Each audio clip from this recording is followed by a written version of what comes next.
नमस्कार दोस्तों, स्वागत है आपके अपने YouTube चैनल संस्कृत अड्डा पर। दोस्तों, आज की जो वीडियो इसमें करने वाले हैं आपका हरियाणा में जो टीचर एलिजिबिलिटी जो टेस्ट होगा टीएसटी पीएचडी वाला, तो आपके एग्जाम के लिए महत्वपूर्ण क्वेश्चन आज की वीडियो में हम यहाँ पर लेकर आए हैं और सभी जो है महत्वपूर्ण क्वेश्चन हैं।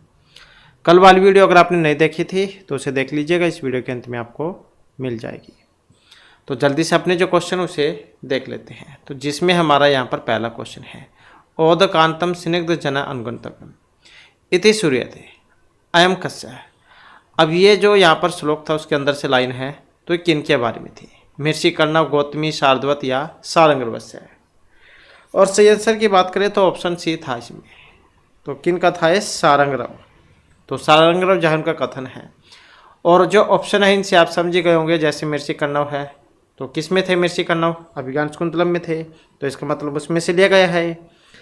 तो ये कर्णव से कहा गया था। तो सारंगरव जो है इन्होंने किससे कहा था? महर्षि कर्णव से। जिसका मतलब क्या था कि स्निग्ध जनों का अनुगमन पानी वाले स्थान तक करना चाहिए। तो जैसे आज के समय में कोई मेहमान घर पर आ जाता है तो उसको घर के द्वार तक कुछ दूरी तक छोड़ने जाते हैं, तो इसी प्रकार की जो परंपरा कह सकते हैं आप प्राचीन समय में भी थी। तो उस समय जहाँ गांव मतलब जो पास में तालाब वगैरह होता था तो वहाँ तक जो उनको छोड़ने जाते थे। तो इसी कारण से यहाँ पर ये इसमें कहा गया है कि स्निग्ध जन का अनुगमन पानी वाले स्थान तक करना चाहिए, अर्थात प्रिय व्यक्ति को मार्ग में वहाँ तक छोड़ने जाना चाहिए जहाँ तक कोई नदी या तालाब मिले। नेक्स्ट क्वेश्चन है हमारा, प्रवर्तताम प्रकृता हिताय पार्थिव है पुनः भुवम परिगत शक्तिरातम भू अयम भरतवाक्य कस्मिन ग्रंथे उद्धृतो अस्ति। क्या है? भरतवाक्य है। एक होती है नांदी और एक होता है भरतवाक्य। तो नांदी होती है जब आप कोई नया काम शुरुआत करते हैं, देवताओं की स्तुति जो करते हैं तो उसको कह देते हैं नांदी। और भरतवाक्य क्या है? भरतवाक्य होता है जब मतलब काम समाप्त हो जाता है उस समय जो किया जाता है। तो यहाँ पर क्या कहा गया था इसमें? ये कंप्लीट श्लोक है। प्रवर्तताम प्रकृति हिताय पार्थिव है सरस्वती श्रुत महताम मह्यताम मम अपि चक्षप्यतु नीलोहित है पुनः भुवम परिगत शक्तिर आतम भू। तो इस प्रकार का था ये कि राजा प्रजा के हित के लिए यत्न करे, वेदों के द्वारा प्रकट की गई महिमा वाली वाग्देवी का कोई परित्याग न करे, सर्वशक्तिमान शंभु मेरे पुनः जन्म को निवृत्त कर दे। तो इस प्रकार का था ये। तो अब कहाँ से लिया गया है? अभिज्ञान शाकुंतलम में से। तो ये भी जो आपने याद रखना है। तो अभिज्ञान शाकुंतलम में से लिया गया है जो कि महर्षि कालिदास की रचना है और श्रृंगार इसमें रस है, 7 जो है अंकों में थी। इसके बाद अभिज्ञान शाकुंतलस्य रीति, और एग्जाम की दृष्टि से महत्वपूर्ण क्वेश्चन है ये।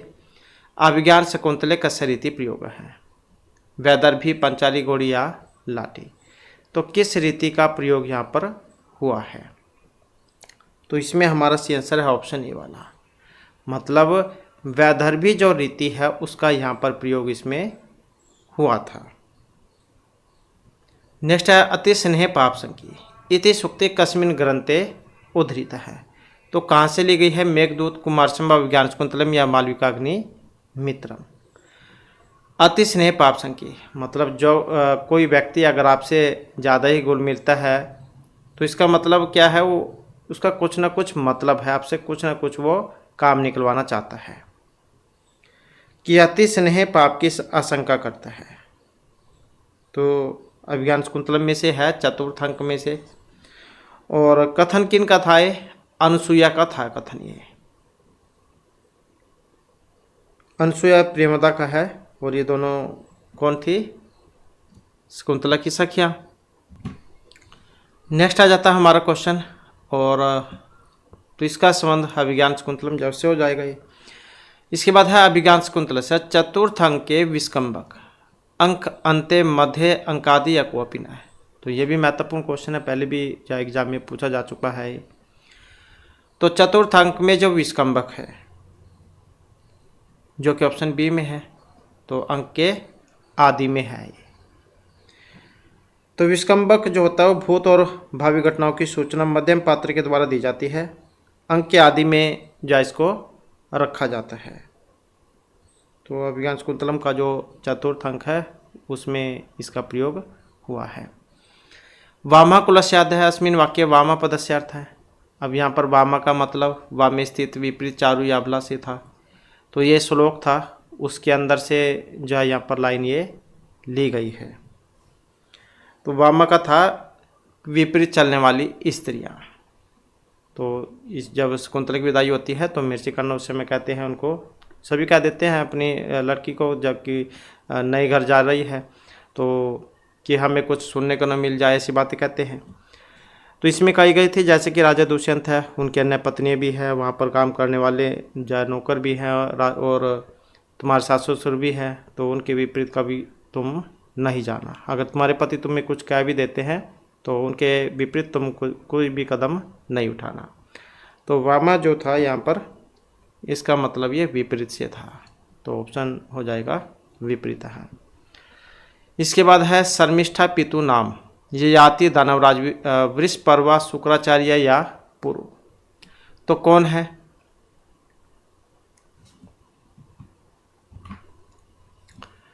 तो यहाँ पर हमारा जिसमें सी आंसर ऑप्शन सी वाला है। तो शर्मिष्ठा पितु नाम, तो शर्मिष्ठा के पिता का नाम पूछा गया न कि पति का। तो पिता जो है यहाँ पर दानवराज वृषपर्वा थे ये वाले, और पत्नी किन की थी? ये याति। तो शर्मिष्ठा जो है राजा ये याति की पत्नी है, इनकी पत्नी और ये इनके पिता। और पुरु राजा याति का पुत्र था, और दानव के जो गुरु हैं कौन थे? शुक्राचार्य। नेक्स्ट है राजा दुष्यंतस्य प्रथम पटरानी का आसीत सानुमति वसुमति शकुंतला या मेनका। तो राजा दुष्यंत की प्रथम पटरानी कौन थी? प्रथम जो पटरानी थी इनका नाम क्या था? ये था वसुमति, ये तो प्रथम थी। अब द्वितीय कौन सी थी? द्वितीय का नाम था हंस पदिका, और तृतीय पटरानी थी शकुंतला। तो पहली वसुमति, दूसरी हंसपदिका और तीसरे नंबर की थी शकुंतला। तो पहले वाली वसुमति थी, ये थी तीसरे नंबर की। नेक्स्ट है का नाम उष्ण उदकेन नव मल्लिकाम सिंचती गौतमी प्रियमदान सुया सारंग। किन का कथन है? का नाम उष्ण उदकेन नव मल्लिकाम सिंचती। तो इसका संबंध ऑप्शन बी से, मतलब प्रियमदा का है कि भला कौन गर्म जल से नवमालिका को सींचेगा। तो अभिज्ञान शकुंतलम का जो चतुर्थ अंक है उसमें से ली गई है। इसके बाद है अहम जनक कस्या हस्ते समर्पित है इदम कस्या कथनमस्ति अनसूया गौतमी अनसूया प्रियमदा या प्रियमदा। अहम जनक कस्या हस्ते समर्पित है, तो इसका जो संबंध है ऑप्शन बी से है, अनसूया और प्रियमदा, कि हम दोनों को किसके हाथ सौंपती हो। तो ये जो सूक्ति है अभिज्ञान शकुंतलम का जो चतुर्थ अंक है उसमें से ली गई है। नेक्स्ट है के वा न स्युः परिभव पदम निष्फलारम यत्ना यम सूक्ति कस्य ग्रंथे उद्धृतास्ति किरातार्जुनीय मेघदूत नीति शतक या अभिज्ञान शकुंतलम। तो इसका संबंध ऑप्शन सी से है, मेघदूत से। तो ये जो पंक्ति है महर्षि कालिदास के द्वारा रचित मेघदूत खंड काव्य से ली गई है। इसमें यक्ष मेघ से कहते हैं कि हे मित्र, असफल प्रयत्न करने वाला कौन तिरस्कार का पात्र नहीं होता है, मतलब सभी होते हैं। इसके बाद का लघुत्तरयाम न अस्ति गीत गोविंदम कुमार संभव मेघदूत या रघुवंशम। तो लघुत्तरय जो इसमें नहीं है, कौन सा? ये वाला, क्योंकि ये तीनों जो हैं महर्षि कालिदास की रचनाएं हैं और इनको लघुत्तरय के नाम से जाना जाता है।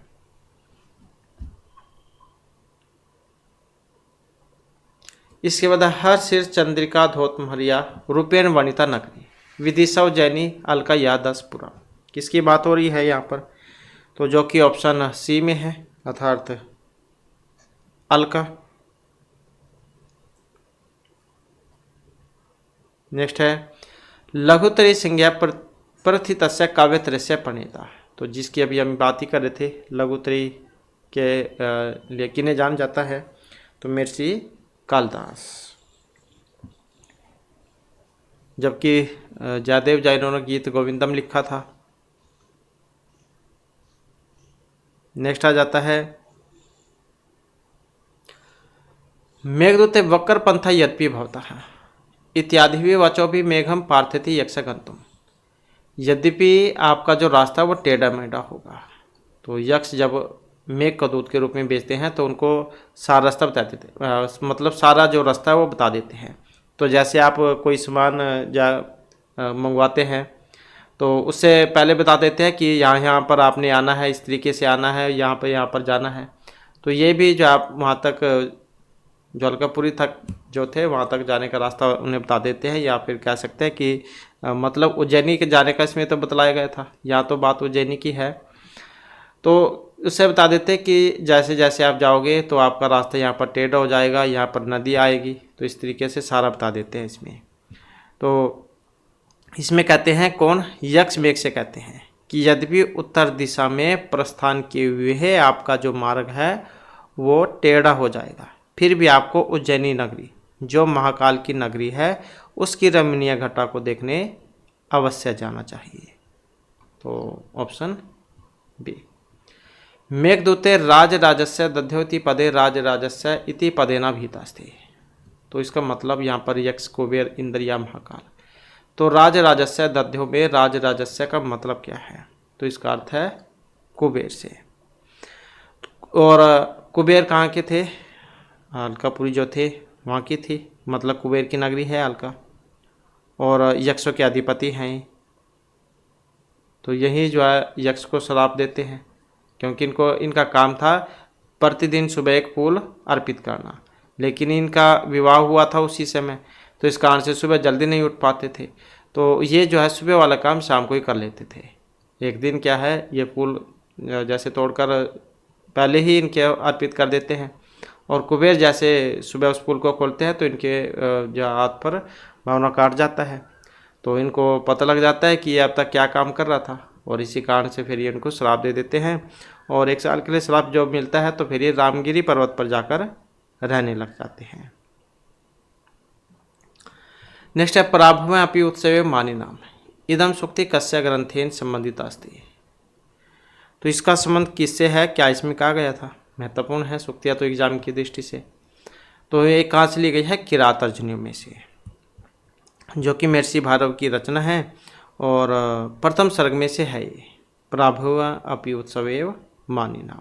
पढ़ना चाहते हैं तो 41वें नंबर का श्लोक जो आपको मिल जाएगा, आप पढ़ सकते हैं।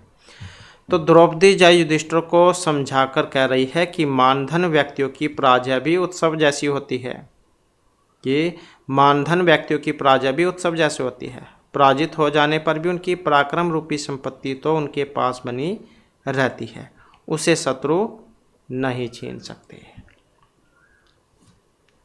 इसके बाद है किरात अर्जुन्यम प्रथम सर्गस्य कथानकम न अस्ति। नहीं है द्वैत वनवास है गुप्तचरेण दुर्योधन से वृत्तांत द्रौपदी मनु युधिष्ठिरेण समर्थन है। नहीं में पूछा गया, एक नहीं था इसमें, तो यही वाला द्रौपदी मनु युधिष्ठिरेण समर्थन है। तो इसमें द्रौपदी क्रोध या अवश्य करती है, परंतु युधिष्ठिर उसका समर्थन नहीं करते। और प्रथम सर्ग में वनेचर की वार्ता, दुर्योधन के राज्य का वर्णन और पांडवों का द्वैतवन में निवास, इन सारों का तो वर्णन है, लेकिन ये नहीं है कि द्रौपदी के क्रोध का युधिष्ठिर द्वारा समर्थन। इसके बाद है भारवी काव्य मार्गम कथ्यति। विचित्र, सुकुमार, प्राचीन या अन्योक्ति मार्ग। तो भारवी काव्य मार्गम कथ्यति, जो कि ऑप्शन 1 में है, मतलब विचित्र मार्ग है। नेक्स्ट है भारवी विरचित प्रसिद्ध महाकाव्य है किरातस्य का अभिप्राय। प्रथम सर्गस्य वनेचरे ब्रह्मचर्याः विशेषो गुप्तचरास्ति महाकाव्यानि सर्गेषु यस्य किरातीनां वर्णनम् अकरोत् किरातवेषधारिषु या पाण्डुपुत्रः या गुप्तवेषेषु यत्र तत्र परिभ्रमन्ति। तो 12वीं विरचित प्रसिद्ध महाकाव्य किरातस्य का अभिप्राय। तो इसका मतलब है किरात वेषधारी भगवान शिव से। 18 सर्ग हैं इसमें। तो इसमें भगवान शिव और अर्जुन इनके बीच में युद्ध होता है, और क्योंकि ये भगवान शिव जो है अर्जुन की मतलब परीक्षा ले रहे थे, तो परीक्षा में पास हो जाते हैं, मतलब भगवान शिव को हरा देते हैं। तो उसके बाद फिर भगवान शिव जा खुश होकर इनको पाशुपत अस्त्र देते हैं। नेक्स्ट है सहसा विदितन क्रियामेका परमाप्तम पदम। वाक्य से कर्ता महर्षि कालिदास 12वीं हर्ष या माघ है। तो परम अपदम पदम क्या कहा गया था इसमें कि हमें कोई भी काम जाओ जल्दबाजी में नहीं करना चाहिए, उसके बारे में पहले सोच विचार कर लेना चाहिए, उसके बाद ही उस काम की शुरुआत करनी चाहिए। तो इसके कर्ता कौन हैं? क्योंकि महर्षि भारवी के द्वारा जो रचित है किरात अर्जुनी, उसमें से ये लिया गया है।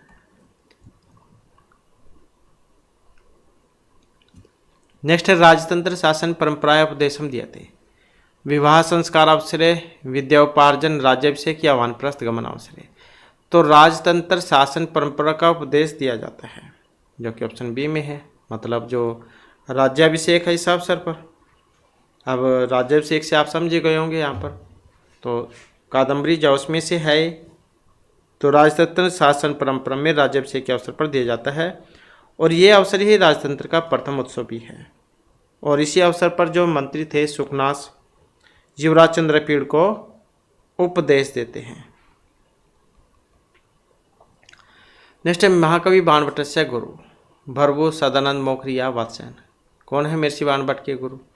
तो महर्षि बाणभट्ट जैन का नाम है, गुरु का नाम है भरवु। भरवु भी कह देते हैं, और भरसु भी आपको देखने को मिल सकता है।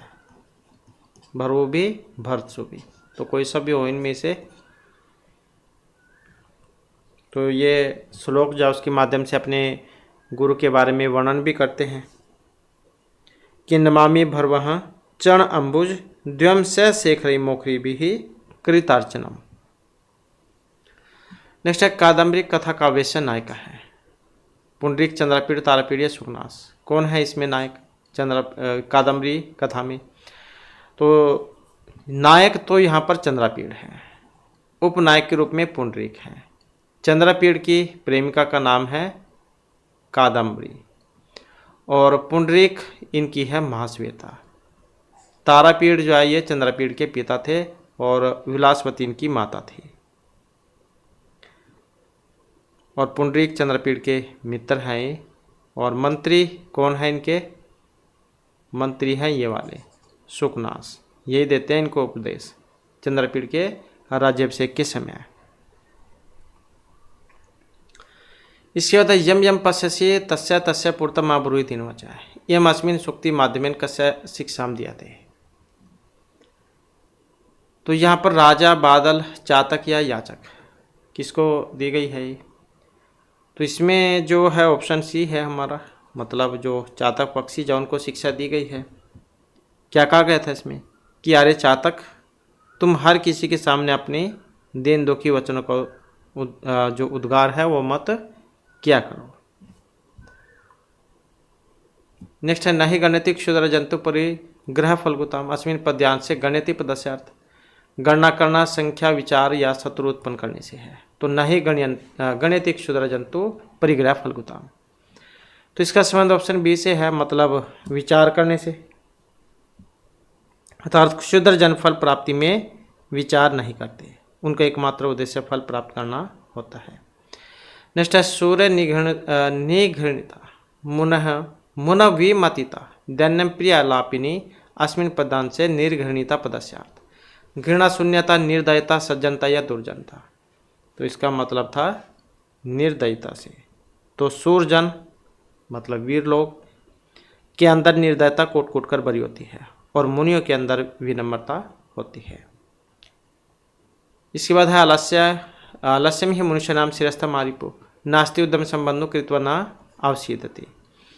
नीति शतक में से है, क्या कहा गया था इसमें कि आलस्य ही मनुष्याणाम शिरस्थम आरिपो, मनुष्य के शरीर का जो सबसे बड़ा जो शत्रु है वो आलस्य को मान गया है, आलकस को।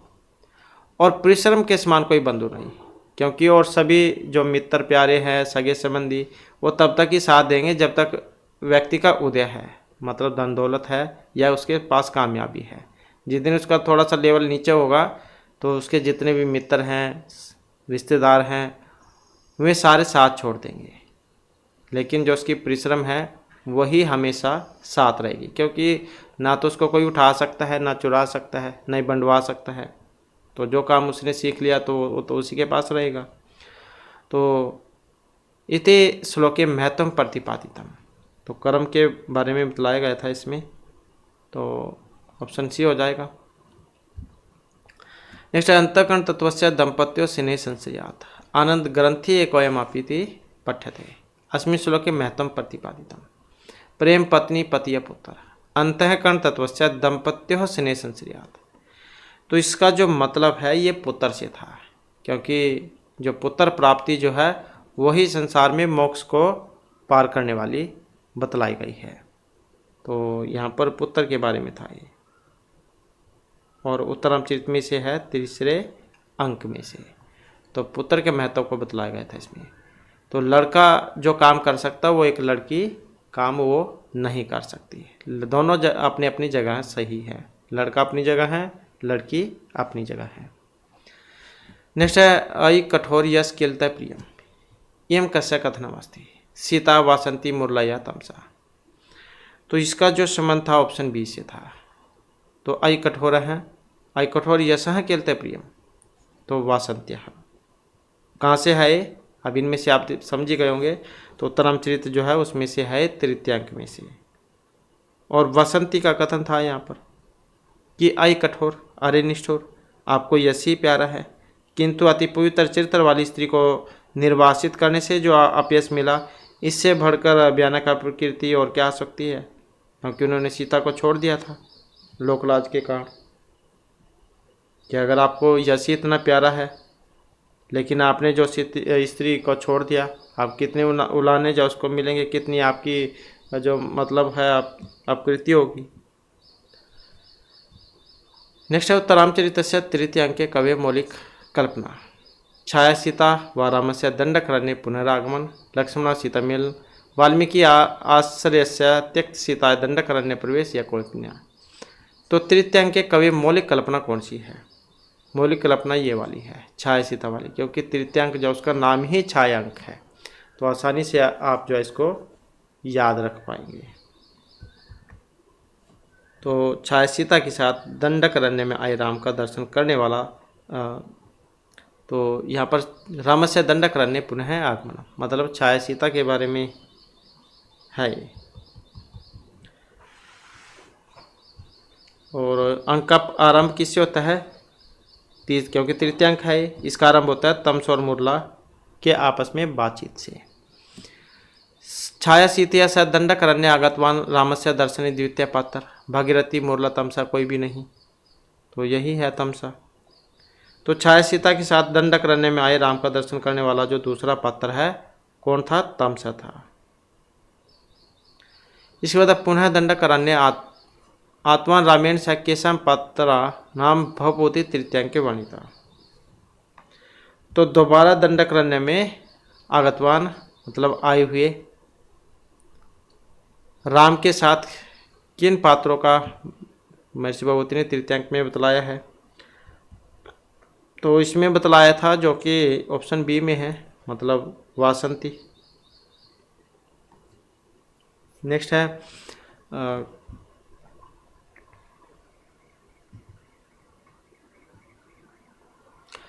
भागीरथी उत्तर रामचरिते कस्य पुर्ज अह व्याजेन सीताम आन्यति शिव ब्रह्मा विष्णु सूर्य। तो भागीरथी उत्तर रामचरित में किसी पूजा करने के बहाने सीता को लेकर आती है। एक बार जो आपके एग्जाम में क्वेश्चन आया हुआ था ये वाला, तो किसकी पूजा करने के बहाने लेकर आती है? तो भागीरथी उत्तरामचरित में सूर्य की पूजा करने के बहाने सीता को लेकर आती है। तृतीय अंक जो उसकी घटनाएं हैं ये सारी। इसके बाद एक और आशा क्रोनेम निमित्त वेदात उक्ति उत्तरामचरित से केशम अंकेन संबंधित है। इस वेरी वेरी इंपॉर्टेंट है ये लाइन। तो इसका संबंध जो है तृतीयांक से है। तो किस में से है? तृतीयांक में से, जिसको छायांक कहा गया है। नेक्स्ट है भारतवर्ष से सर्वप्रथम यवन शासन से बीजारोपण कुर्युः। भारतवर्ष में सबसे पहले यवन शासन का बीजारोपण किन के द्वारा किया गया था? अब ये महमूद गजनवी, शहाबुद्दीन, अलाउद्दीन या कुतुबुद्दीन ऐबक। तो यवन शासन का बीजारोपण किया था सबसे पहले, तो किन के द्वारा? शहाबुद्दीन के द्वारा। नेक्स्ट है घटिकाय उपाधि विभूषित बाणभट्ट, अंबिकादत्त, व्यास है, भर्तृहरि या महर्षि कालिदास है। ये क्या है? उपाधि मिली हुई थी घटिका शतक, शतक अवधान ये वाली। किनको? पंडित अंबिकादत्त व्यास को। नेक्स्ट है इन शब्द से तात्पर्य सेवक, स्वामी, गुलाम या पापी। तो इन शब्द का मतलब क्या है? तो इसका अर्थ था यहाँ पर स्वामी से, जो कि ऑप्शन बी में है। नेक्स्ट है दम्भोली शब्द से अर्थ वज्रम, पंकजम, प्रस्तर या भ्रमर। तो दम्भोली शब्द का मतलब क्या है? तो दम्भोली का जो यहाँ पर मतलब है ये वज्र से लिया गया है, जो कि ऑप्शन 1 में है। क्योंकि पाषाण तो पत्थर हो गए, और कमल जल को कह देते हैं, भ्रमर भौरा। तो यही था इसका मतलब। इसके बाद है ब्रह्मचारी बालको पर्वतात अवतरात यतीना प्रार्थनाम अकरोत। विद्याध्ययनम उपदेशम दीयते सभा आश्रमी स्वान्यति राजनीति शिक्षति। ब्रह्मचारी बालको पर्वतात अवतरात यतीना प्रार्थनाम अकरोत। मतलब ब्रह्मचारी बालकों ने पहाड़ से उतर कर आने वाले योगीराज से अपने आश्रम में आने की प्रार्थना की थी। और ये बालक गौर सिंह और श्याम सिंह थे, जो कि खड़ग सिंह जो है इनके पुत्र थे।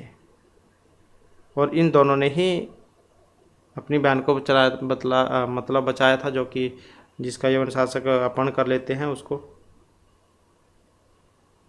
तो यहाँ पर जो है इस सही आंसर कौन सा बनेगा? बी वाला।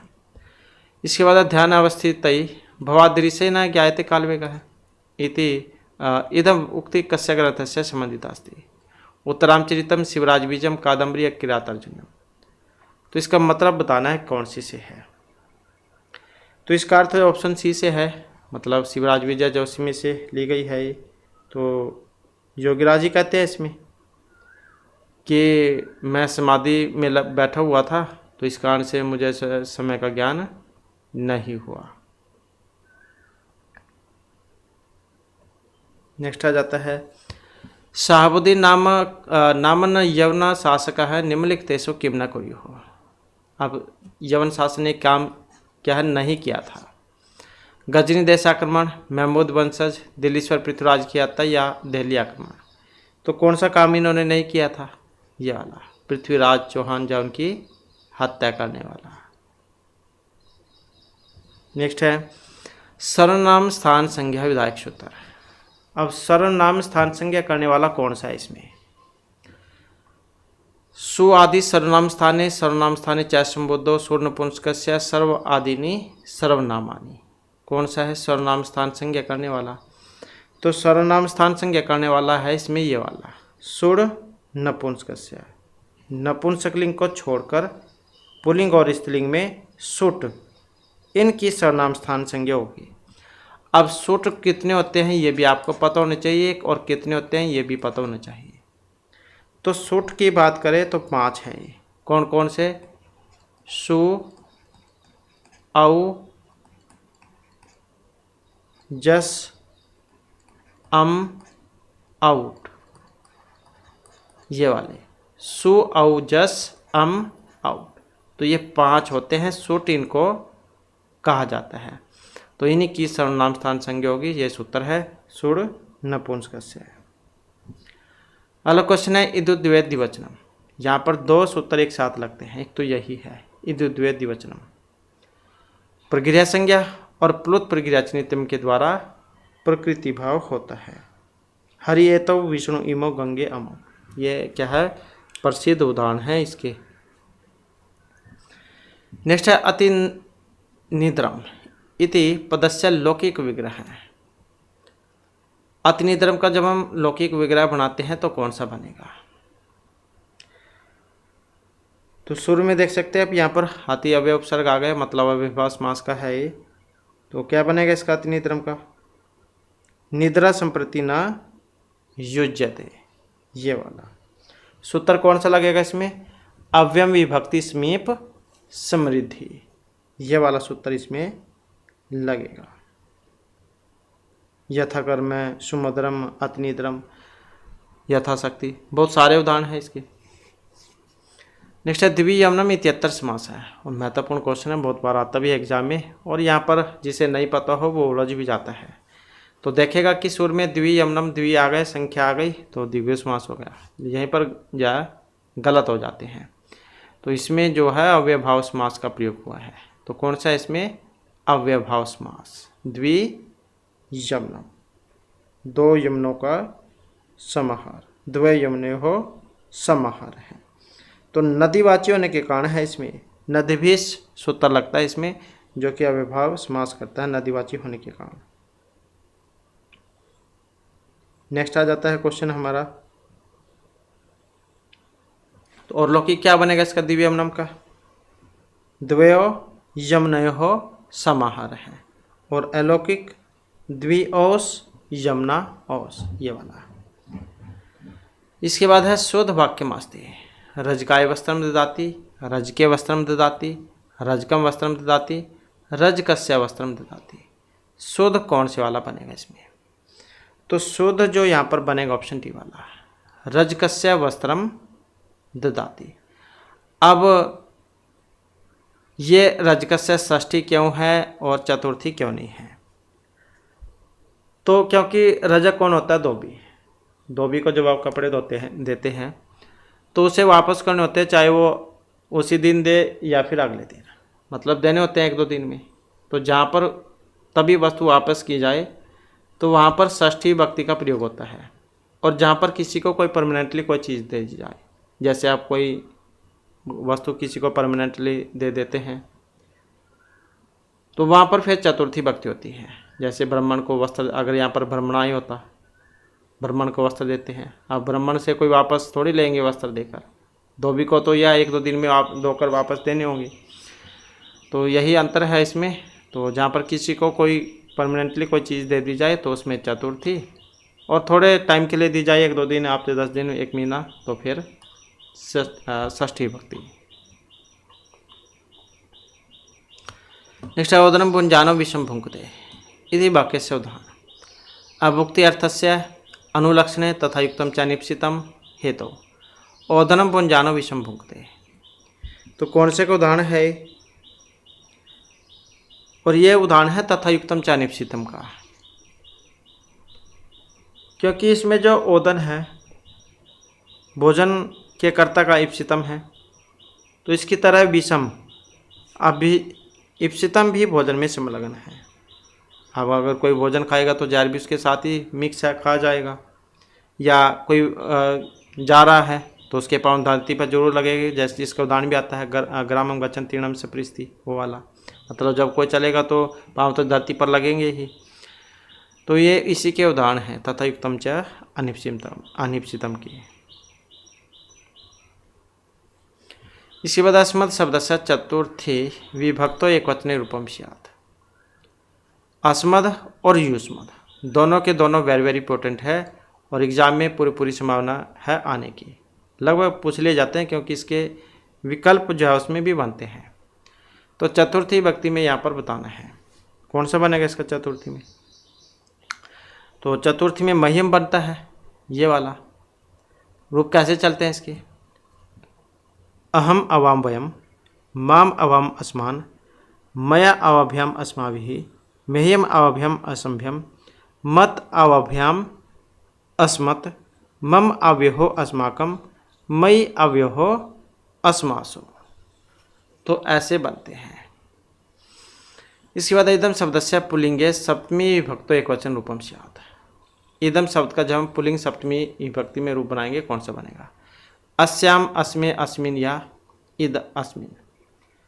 तो यही बनेगा ऑप्शन डी वाला, अस्मिन। किसमें? सप्तमी विभक्ति में।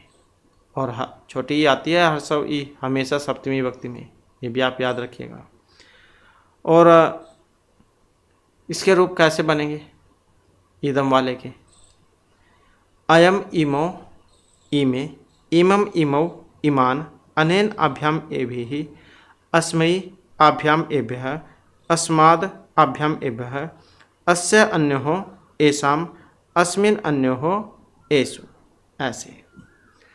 इसके बाद है बालिका प्रातिपदिकस्य द्वितीयाः द्विवचनं रूपम अस्ति।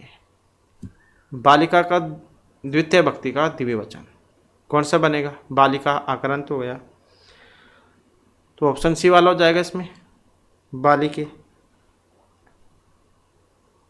तो लत वाला रूप होता जैसे, ऐसे बनेगा ये, बालिका बालिके बालिकाः, बालिकां बालिके बालिकाः, बालिकया बालिकाभ्यां बालिकाभि, बालिकायै बालिकाभ्यां बालिकाभ्यः, बालिकायाः बालिकाभ्यां बालिकाभ्यः, बालिकायाः बालिकयोः बालिकानां, बालिकायां बालिकयोः बालिकासु, हे बालिके हे बालिके हे बालिकाः।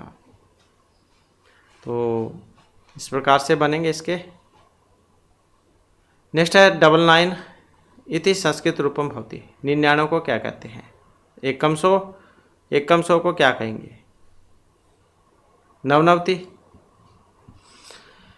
इसके बाद है आसन भविष्य कृते प्रयुक्त भवति। आसन भविष्य के लिए हम कौन से लकार का प्रयोग करते हैं? जैसे 10 गण हैं, ऐसे 10 लकार भी होते हैं। तो यहाँ पर ये जो बात आई है आसन भविष्य वाली, कौन से लकार के बारे में है? तो ये है लिट लकार के बारे में। और लिट लकार ये होता है प्रोक्ष भूत अर्थ में, और लुट लकार ये होता है भविष्यत अनधतन अर्थ में, और लंग लकार भूतकाल अनधतन अर्थ में। तो आसन भविष्य की बात है यहाँ पर, भविष्य में मतलब जैसे अंग्रेजी में होता है फ्यूचर टेंस, तो इसमें हम लिट लकार का प्रयोग करते हैं। नेक्स्ट है राधा पत्रम लेखिष्यति इति वाच्यस्य परिवर्तने लेख्यम भवति। राधा पत्र लिखती है, वाच्य परिवर्तन करना है। अब जैसे ये कर्ता में है, और जब हम इसको कर्म में बनाएंगे तो कौन सा बनेगा इसका? तो कर्म में क्या होता है? कर्ता तृतीय में चला जाता है, कर्म प्रथमा में आ जाता है, और क्रिया क्रमानुसार ऐसे है। तो जब हम राधा का बनाएंगे तृतीय में तो कौन सा बनेगा? राधा का राधिया बनता है, पत्रम हो जाएगा। और कौन सा बनेगा? लेखिष्यते, क्योंकि या जुड़ जाता है, आत्मनिपद में बन जाती है क्रिया, तो लेखिष्यति हो जाएगा, लेखिष्यते। कर्तृ से जब कर्म में चेंज करते हैं तो कर्ता में तृतीय व्यक्ति, कर्म में प्रथमा, और क्रिया जो वो कर्म के लिंग वचन और पुरुष के अनुसार होती है। ये हमने पहले वाच्य परिवर्तन किए थे, वो वाली वीडियो अगर आपने नहीं देखी है तो उसे देख लीजिएगा, आपको जो चैनल पर मिल जाएगी। इसके बाद है किम करवाणी।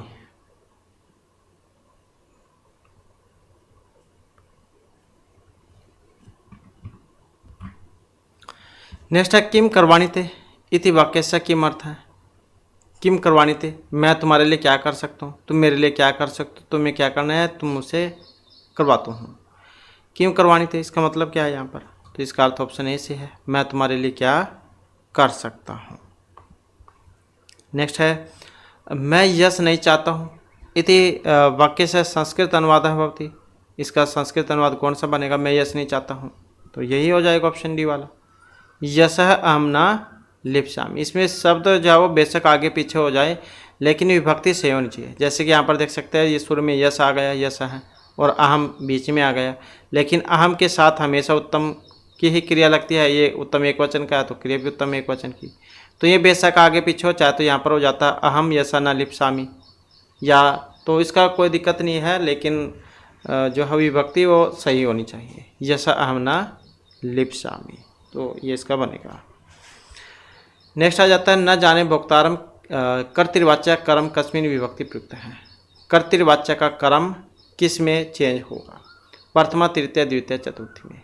कर्तृवाच्य का कर्म मतलब जो कर्तृवाच्य का जो कर्म है वो किस में चेंज होगा? तो द्वितीय में।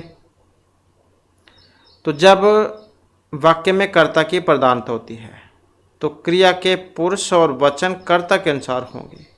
तो कर्तृवाच्य कर्म कस्मिन विभक्ति प्रयुक्त है। मतलब जैसे कर्तृवाच्य है कर्ता प्रथमा विभक्ति में, कर्म द्वितीय विभक्ति में, और जो क्रिया है वो कर्ता अनुसार होती है। और जब हम इसको कर्म में चेंज करते हैं कर्म में, तो ये जो प्रथमा है ये तृतीय में होता है, और जो कर्म है वो प्रथमा विभक्ति में होता है, और जो क्रिया है वो कर्म के अनुसार होती है। तो कर्ता की बात पूछी गई थी, इसमें कर्ता के जो यहाँ पर है कर्म किसमें होगा? द्वितीय विभक्ति में। नेक्स्ट है हमारा क्वेश्चन न जाने भोक्तारम कम यह सम उपस्थास्यति विधि केन छंसा विनिर्मित श्लोक है। न जाने भाग्य जाग किसको उसे समर्पित करेगा या किसकी झोली में डालेगा एक तरीके से। तो क्या है यहाँ पर श्लोक था ये, अनघ्रातम पुष्पम किशल्यम उन्मूलम करुह रणाविध्यम रत्नम मधु नव आस्वादित रसम नवम अनआस्वादित रसम अखंडम पुण्य नाम फलम इवच तद रूपम अनघम न जाने भोक्तारम कम इह सम उपस्थास्यति विधि। तो ऐसा श्लोक था ये, शिखानी छंद में है। किसमें? शिखानी छंद में। शिखानी छंद जो होता है इसका लक्षण क्या है? रसे रुद्र छिन्ना यमन सबलाग हैं शिखानी। ये हमने छंद भी किए थे, इसे भी आप देख लीजिएगा क्योंकि उसमें से जो आपको देखने को मिलते हैं। तो आपको सारी संख्या इनके बारे में पता होना चाहिए, तो एक बार वीडियो आप जो है देख लीजिएगा। नेक्स्ट है खंड काव्यम 10 कुमार चरितम नल चंपू मेघदूतम या किरात अर्जुनियम। कौन सा है खंड काव्य? तो खंड काव्य जो है यहाँ पर ये वाला है मेघदूतम। महाकवि कालिदास विरचित है मेघदूत खंड काव्य, और लघु तरीके अंतर्गत आता है। और 121 पद्यांश है। कहीं कहीं पर आपको 115 भी देखने को मिल सकते हैं। मल्लिनाथ ने 121 माने थे, और अन्य 115 भी आपको देखने को मिल सकते हैं। इसके बाद मेघदूत है यक्ष वस्तिक उत्तर। मेघदूत में यक्ष कहाँ पर रहते हैं? क्योंकि जब धनपति कुबेर इनको श्राप दे देते हैं तो रामगिरी पर्वत पर रहते हैं, 1 साल के लिए इनको श्राप मिला हुआ था। नेक्स्ट है हितम मनोहारी च दुर्लभम वचः। ये भी उक्ति है यहाँ पर, युधिष्ठिर द्रौपदी वनेचरस्य अर्जुनस्य हितकारी और मनोहर वचन दुर्लभ होते हैं, क्योंकि ये संसार जो है मतलबी है। कोई किसी के बारे में अच्छा नहीं सोचता, अपना मतलब कंप्लीट होना चाहिए, पूरा होना चाहिए। दूसरों का चाहे कितना मर्जी नुकसान हो जाए, कभी दूसरे के बारे में भलाई की बात नहीं सोचते हैं। तो ऐसी कहा गई थी, सूक्ति है, महत्वपूर्ण है। तो इसका जो संबंध किससे था? वनेचर से। तो दुर्योधन के प्रजाभिषेक वृत्तांत को जानकर वनेचर द्वैतवन में आकर युधिष्ठिर से कहते हैं। तो वनेचर किसको कहते हैं? युधिष्ठिर से। किसने किसको कही गई थी ये भी आपको एग्जाम में देखने को मिल सकता है कथन अभिकथन में। तो वनेचर ने द्वैतवन में आकर युधिष्ठिर से बात कही थी ये कि कल्याणकारी और मनोहारी वचन अति दुर्लभ होते हैं। इसके बाद है किरातर्जन्य किरात। युधिष्ठिर अर्जुन वनेचर शिव। कौन है किरातर्जन्य में किरात? तो किरातर्जन्य में जो किरात जो आए हैं ये भगवान शिव के लिए आया था शब्द किरात। किरात विस्तारी भगवान शिव। नेक्स्ट है सुभाषितम हारि विस्ति दोगलात्न दुर्जनस्य अर्क रिपु इव अमृतम इति केन कविनोक्तम। तो इसका जो संबंध था ये महर्षि किससे था? महर्षि बाणभट्ट से। नेक्स्ट है सर्वथन कंचन सप्रीशंति श्रीधर्माणाम उपतापः कस्मात् ग्रंथात् वाक्यम उद्धृतम 10 कुमार चरित नैसे चरित हरिश्चरित या कादम्बरी। तो ये जो है कादम्बरी में से है, तो इसमें ऑप्शन डी हो जाएगा। तो महर्षि का बाणभट्ट जौन की रचना है ये। क्या कहा गया था इसमें कि ऐसा कभी हो ही नहीं सकता कि किसी भी शरीरधारी को पीड़ाएं बिल्कुल स्पर्श ही ना करे। दुख तो सभी को होता है, अब चाहे इसमें मनुष्य है, जानवर है, कोई भी है, पीड़ा तो सभी को होती है जो सजीव है, सांस लेने वाले जीव जंतु हैं। कुछ बोलकर बता देते हैं, कुछ बोलकर बता नहीं सकते।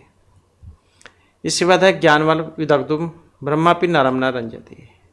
पद्य अलंकार अतिशोक्ति व्यतिरिक्त दीपक या प्रस्तुत प्रशंसा। तो इसका संबंध किससे था? ये था अतिशोक्ति अलंकार से। कहाँ पर होता है अतिशोक्ति अलंकार? जहाँ पर किसी बात को बहुत बड़ा चढ़ाकर बतलाया जाता है। तो किसी वस्तु का लोक सीमातिक्रांत अतिशय पूर्वक वर्णन करना ही अतिशोक्ति होता है। नेक्स्ट है नीति शत के श्लोक कहा 50 शत पंचविस्तीय द्वे शतम। तो शतक से आप समझ जाओगे, यहाँ पर शतक मतलब 100, तो 100 श्लोक होंगे। इसी कारण से इसका नाम भी पड़ा है। महर्षि भर्तृहरि की रचना है, मुक्त काव्य में आते हैं ये सारे। इसके बाद उत्तरामचरित अंक संति। कितने अंक हैं इनके नाम भी बतलाए थे हमने आपको, और इनके नाम जो आप हमें कमेंट में बतलाइएगा, क्योंकि हमने आपको सारी जितने भी लगभग वीडियो है सभी में इनके बारे में बतलाया है, इनके अंकों के नाम, जो कि 7 हैं। जो कि आपका सबसे पहला चित्रविधि दर्शन था और लास्ट का था गर्भांक। तो सभी जो आपने कमेंट में बतलाने हैं कौन से हैं। इसके बाद है छायांकस्य योजना। छायांक की योजना थी इसमें, महावीर चरित, मृच का टीका, मालती माधव या उत्तरामचरित में। तो छायांक कौन सा था? तृतीय अंक। किसमें? उत्तरामचरित में। इसके बाद है पदमास्ति। योग्यताकांक्षा, आसक्ति, अर्थवद, सुप्तिगंतम या संधि समास रहित। पद के बारे में पूछा गया इसमें। तो यहाँ पर कौन सा बनेगा? सुप्तिगंतम पदम, यही है सुबंत और तिगंत की पद संज्ञा करने वाला। तो अगर वाक्य होता है यहाँ पर, वाक्य का क्वेश्चन, फिर ये वाला होता है योग्यताकांक्षा आसक्ति युक्त पदोच्चय है। अधोलिखितेषु वृद्धि संज्ञक नास्ति। अब वृद्धि संज्ञक वर्ण है या कौन कौन से हैं, कितनी संख्या है, तो ऐसे भी क्वेश्चन जो आपको देखने को मिल सकता है। तो इसमें जो ऑप्शन बी में है, नहीं में पूछा गया था ये वाला वृद्धि रादेच जो सूत्र है उसके अनुसार वृद्धि आत एच, आत और एच वृद्धि संज्ञक होते हैं।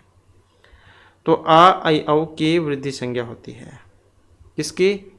आ आई औ, आ आई औ, आ आई औ। कितने हो गए? 3।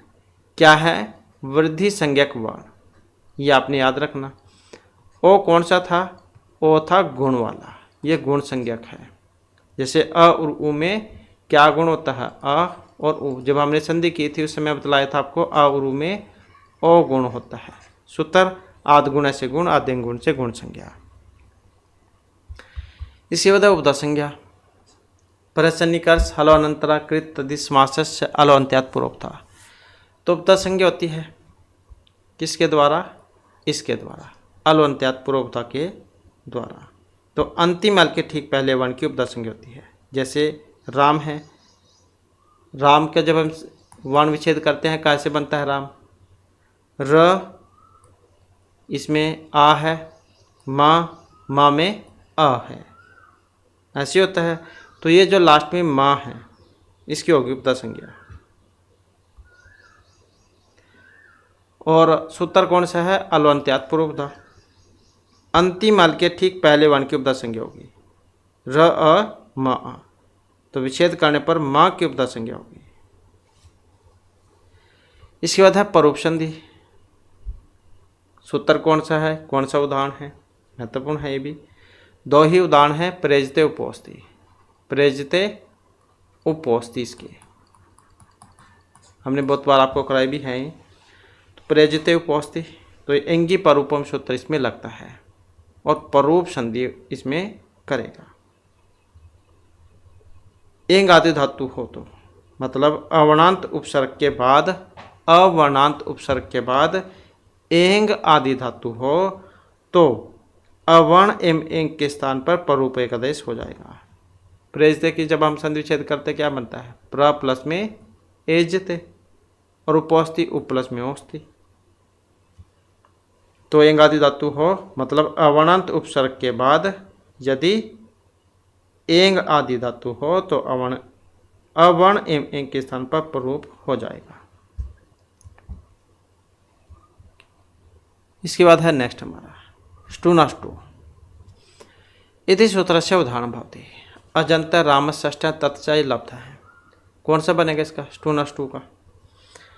तो स्टूनाष्टु जैसे स्तोषणाष्टु सूत्र है, स्तुत्व करता है, ये स्तुत्व करेगा, काम दोनों की एक जैसी है। तो इसका उदाहरण कौन सा था? इसका उदाहरण था ये वाला, रामस षष्ठ है, सकार और त्वरक को क्या कर देगा, इस सा को मूर्धन्य सा कर देगा और इस ता को त्वरक कर देगा। तो ये बनेगा इसका रामस षष्ठ है, रामस टीकते। सेम ऐसे ही स्तोषणाष्टु है, वो इस सा को सा और इस ता को चा करता है, काम दोनों की एक जैसी है, करेगा दोनों को सा और ता को ही, स्तोषणाष्टु और स्टूनाष्टु को।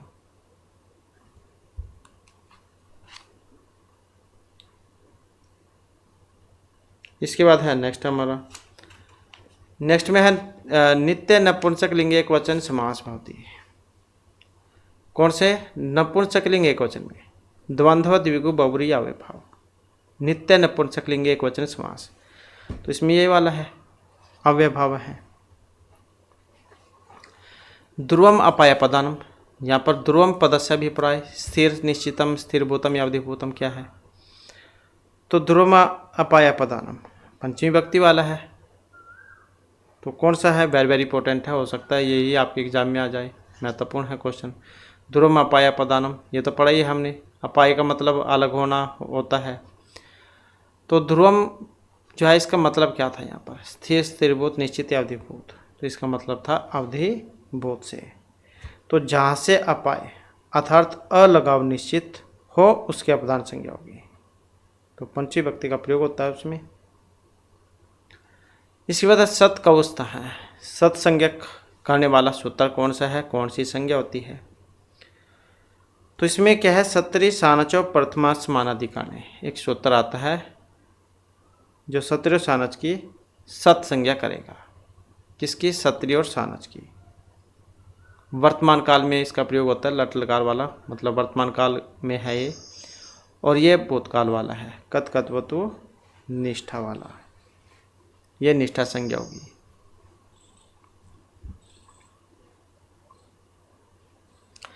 इसके बाद है मातृ शब्द से तृतीय विभक्ति एक वचन रूपम भवति। मातृ का जब हम तृतीय विभक्ति एक वचन में रूप बनाएंगे कौन सा बनेगा? ऐसे मातृ के रूप है, ऐसे पितृ के हैं, एक जैसे बनते हैं दोनों के। तो मातृ का कौन सा बनेगा? माता मातरौ मात्र है, मातरम मातरौ मातृ है, मात्रा मातृभ्य मातृभि। तो तृतीय के बारे में पूछा गया था, तो ये वाला हो जाएगा इसमें, तो मात्रा। इसके बाद पठ धातु विधिलिंग प्रथम पुरुष द्विवचन का रूप कौन सा बनेगा? कौन सा होगा इसमें? पठ का विधिलिंग द्विवचन में, तो यही बनेगा। रूप कैसे चलते हैं? पठेत पठेताम पठेयु, पठेहे पठेतम पठेत, पठेयम पठेयो पठेयम। तो द्विवचन में देख सकते हैं आप यहाँ पर पठेतम हो जाएगा ये प्रथम पुरुष द्विवचन, पठेत पठेताम पठेयु, प्रथम की बात हुई थी यहाँ पर। अगर द्विवचन में होता द्वितीय के, फिर ये क्या है यहाँ पर मात्रा फिर नहीं होती, फिर पठेतम बनता। इसके बाद तेन पाठ है पठ्यते, जब हम इसको चेंज करेंगे तो कौन से में बनेगा? तेन पाठ है पठ्यते प्रयोग अस्ति, कौन से का है तेन?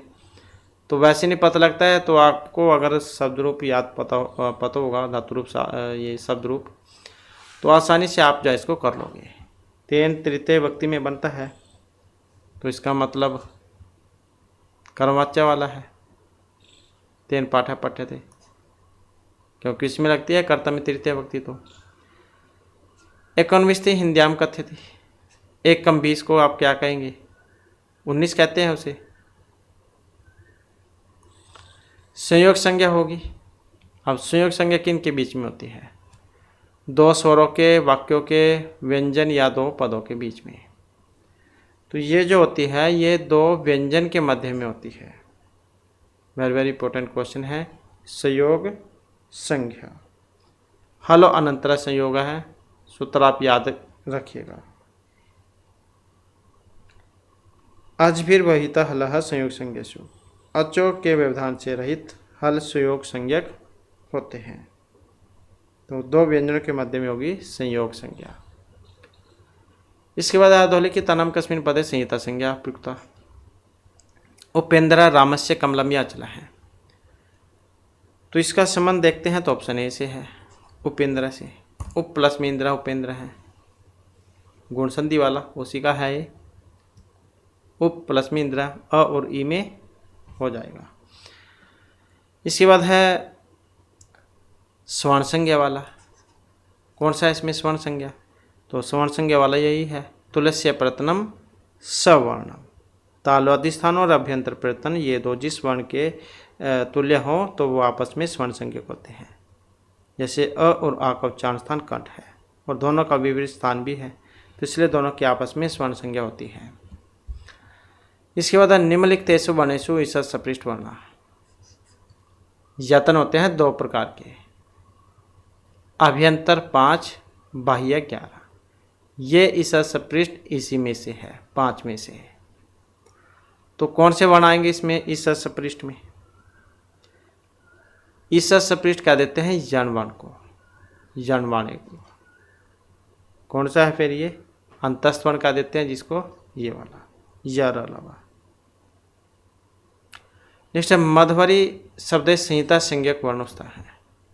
संधि विच्छेद कौन सा होगा इसका? मधु प्लस में अरि। मधु में क्या है? उ और अरि में आ। अब उ और आ में बताना है, इनमें ही होगी संज्ञा। तो ये वर्ण बताने थे मधु प्लस में अरि। अब यहाँ पर मधु जो है, मधु जब हम लिखेंगे मधु तो ये उ है, और जब ये कोई अन्य चीज संधि में हम करेंगे तो उ को वाह हो जाता है, याद हो जाएगा, तब बना ये मधुवरी। अजभिर वैविता हलः। अब ये संयोग पद महाप्राण स्वर्ण संज्ञा क्या करता है? अजभिर वैविता हलः संयोग संज्ञेषु हलो अनंतर संयोग, वो उसी सूत्र का उदाहरण है, तो इसमें तो यही बनेगा फिर। नेक्स्ट है लघु सिद्धांत कौमुदी के रचयिता। कौन है लघु सिद्धांत कौमुदी के रचयिता? तो लघु सिद्धांत कौमुदी जयवर्धना दीक्षित की है, क्योंकि पाणिनि मुनि की तो अष्टाध्यायी, पतंजलि का महाभाष्य और भट्टोजी दीक्षित का सिद्धांत कौमुदी। पाणिनि शिक्षा में विसर्ग से उच्चारण स्थानम, जीवा गल प्रदेश कंठ या जिह्मूल कौन सा है? विसर्ग से उच्चारण स्थानम, तो यही है कंठ। सूत्र कौन सा है? अकुह विसर्जनम कंठ। अ कवर्ग ह और विसर्ग है, इनका उच्चारण हमारे कंठ से होता है। इसके बाद है सर्वनाम स्थान संज्ञक। सप्त नव चत्वारि 5 कितने होते हैं सर्वनाम स्थान संज्ञक? सूट पढ़ा था अभी हमने 5 वाला, सु अवजस अम आउट वो वाला। ये सर्वनाम स्थान संज्ञक होते हैं 5। सर्वनाम संज्ञा करने वाला सूत्र कौन सा है इसमें? तो सर्वनाम संज्ञा करने वाला कौन सा है? यही है तुलस्य प्रयत्नम सवर्णम, यही करता है स्वर्ण संज्ञा। तो क्योंकि इसके द्वारा तो दीर्घ होता है, ये री और लरी की करेगा, तो यही बनेगा इसमें। तो निषेध विकल्प संज्ञा कौन सी होती है? निषेध और विकल्प में संज्ञा सूत्र कौन सा है? नैवेति विभाषा, ये वाला। तो निषेध और विकल्प की विभाषा संज्ञा होती है, या विभाषा कहा जाता है।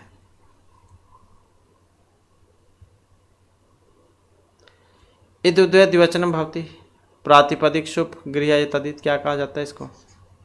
तो इदुद्वय द्विवचनम परगृहम, परगृह संज्ञा इसकी होती है। अग्निचित ये 73 उपधा संज्ञा अस्ति। अग्निचित में उपधा संज्ञा होगी, इत चित ची या ता की। अग्निचित उपधा संज्ञा कौन से की होगी? तो इसमें जो उपधा संज्ञा जो होगी ये इस वाले की होगी, ची वाले की।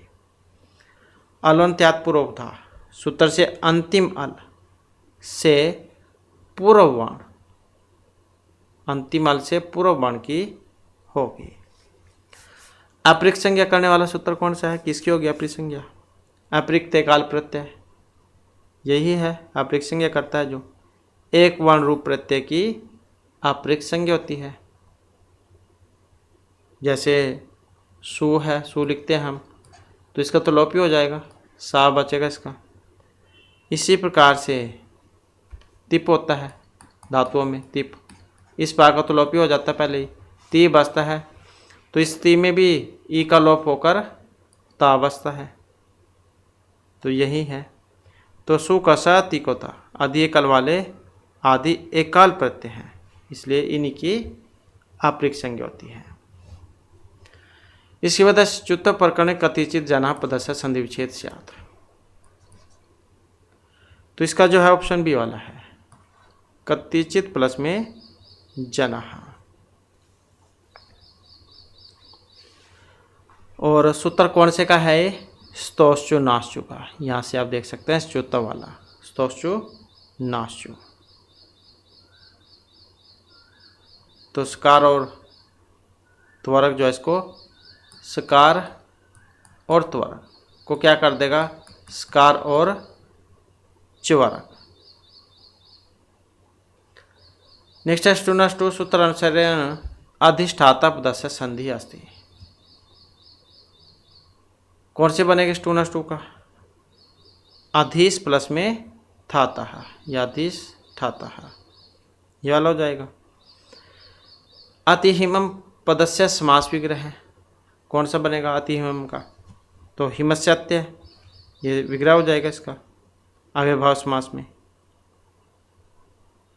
अतिहिम गस्सु ऐसे बनता है, तो ऑप्शन सी वाला हो जाएगा इसमें, हिमस्यत्य है। देवदत्ताय रोज के मोदक है, सवदत्ते चपुपः, उपयुक्त वाक्य प्रियमान का वर्तते, कौन है इसमें प्रियमान? तो यहाँ पर जो इसमें प्रियमान की बात हो रही है इस वाले की, देवदत्त की, रुचि अर्थना प्रियमान है, ये वाला सूत्र लगता है चतुर्थी विभक्ति में, उसी का है उदाहरण यहाँ पर ये। तो प्रियमान देवदत्त की संप्रदान संज्ञा, और संप्रदान चतुर्थी जो सूत्र उसके द्वारा चतुर्थी विभक्ति होगी।